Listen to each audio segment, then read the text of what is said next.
everyone, it's your friendly neighborhood Scottish Canadian, Doom Chibi 99. Welcome back to Bendy and the Ink Machine. Like I said in the last episode, we are not done by a long shot.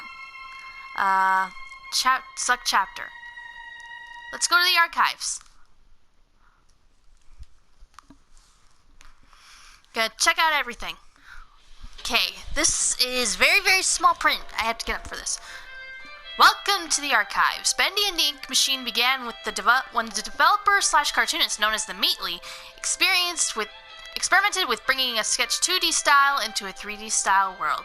After turning the idea into a horror game, Chapter 1 of the game was created in a little under a week with the programmer/friend Mike Mood and released on February 10th, 2017. And I couldn't play it. Much to their surprise, it struck a chord with global indie gamers almost overnight. The Meatly and Mike Mood decided to drop all other projects to work on Bendy and tell a most unique ink story. The entire game was completed a chapter at a time in a year and a half by a small but dedicated group of indie developers. Although the concept and story remained as originally intended, the game changed over development as characters and models were refined from their early thrown together versions. This archive is a peek behind the scenes at the process. Alrighty. Here's the original ink machine. I remember seeing this. Before the major visual upgrade, this version of the ink machine was the one used in the game. Much of this machine's iconic fan-loved design was translated into the final version. Look at these images. Here's Brute Boris.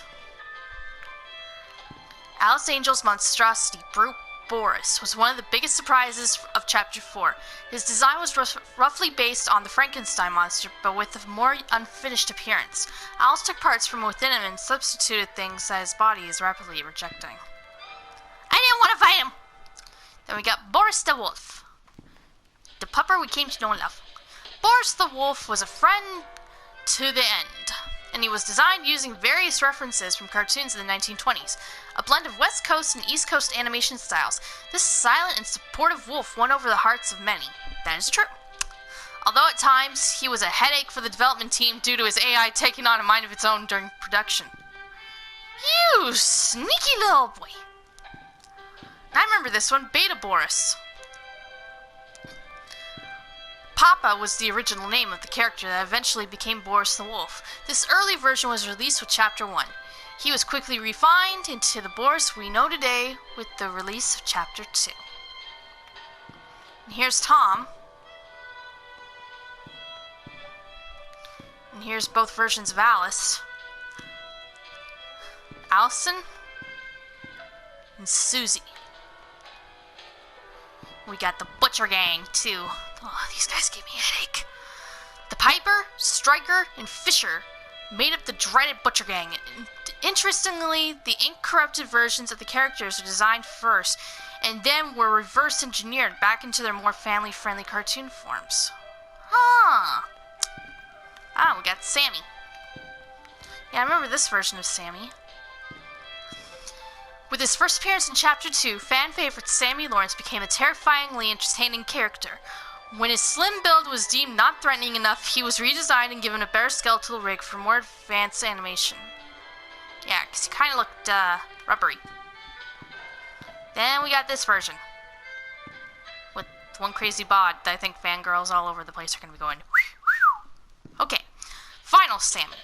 Sammy Lawrence's final form came complete with a bulked-up stature and more powerful limbs. The mad songwriter may finally get noticed now, at least by fans, and yes, he has! Where'd that southern accent come from? Okay, we have the Searchers.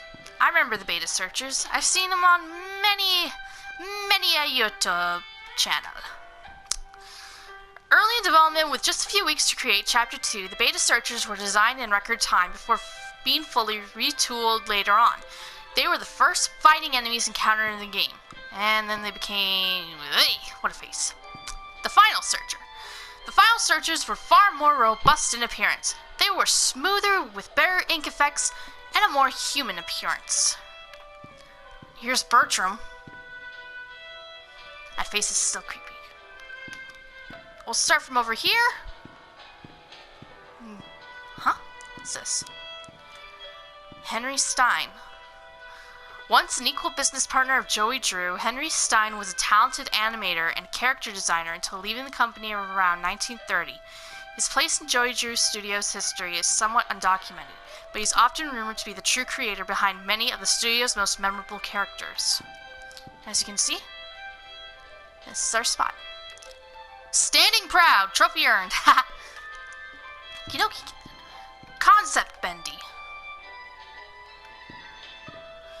This is the first version of Bendy ever modeled in the earliest concepts. Bendy was much smaller and cuter, with a face that split open to reveal a terrifying mouth. So you wanted to try and turn him into a xenomorph or something, or the thing from Stranger Things? And then I remember Alpha Bendy. This is the one I remember. This is the original game-used design of Ink Bendy from the earliest version of Chapter 1. It is jokingly referred to as bird poop with a smile among the development team. Then we got Beta Bendy. This was Ink Bendy's form until the release of Chapter 4. At that time, the game received a major visual upgrade, and the title character got a new model as well. Went from that to Mr. Growly Boy. Ink Bendy as we know him today. Although similar to Beta Bendy, this upgraded version was remodeled, enhanced with a higher polygon count, and given new ink effects. Yeah, and also very terrifying. Then we got you, Buster Brown. Beast Bendy.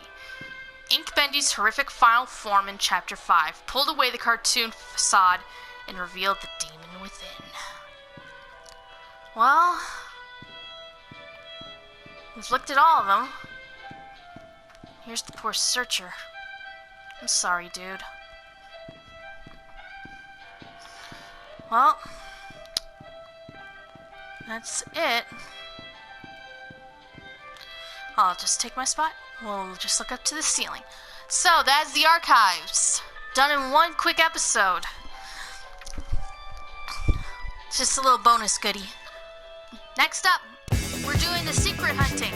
Anyways, hopefully you like this adventure. Hopefully you like the next. You can hit that like button down there if you like this video. And you can also subscribe to see other stuff I've done and to see more to come. So until next time, catch you later, my Chibi Dominators.